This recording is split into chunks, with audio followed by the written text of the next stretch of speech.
ва аз ба воситаи ҳамин ташкилоти климадап мо дар ду этап маблағ барои ҳамин сохтмони сардхона гирифтем. Баъд ҳамин хел таҷҳизотое ки ҳозир замонави ҳозир баромадагӣ ин нисбати дигар таҷҳизотое ки пеш буд, қувваи барқ сарфакорона истифода мебарад, кам ҳамин қувваи барқ эконом мешавад. аз ҳамин ҳисоб мо боз як фоидаи иловагӣ мегирем.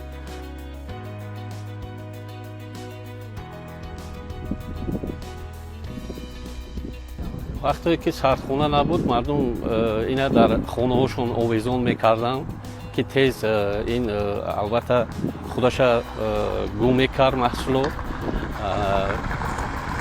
ҳозир бошад баъд воқеое мешуд ки як сол деҳқон меҳнат мекунад, аммо вақти ғунучини ҳосил ба ҳамин боду ҳаво номусоид мебиёд ва онҳо тез ҳамун ҷамъоварӣ мекунанд маҳсулоташона, ҳамагӣ метавонанд 3-4 тонаша дар хонаҳои худашон овезон кунанд. боқимонда маҳсулоти вайҳо дар номусоид омадани боду ҳаво талаф меёфт.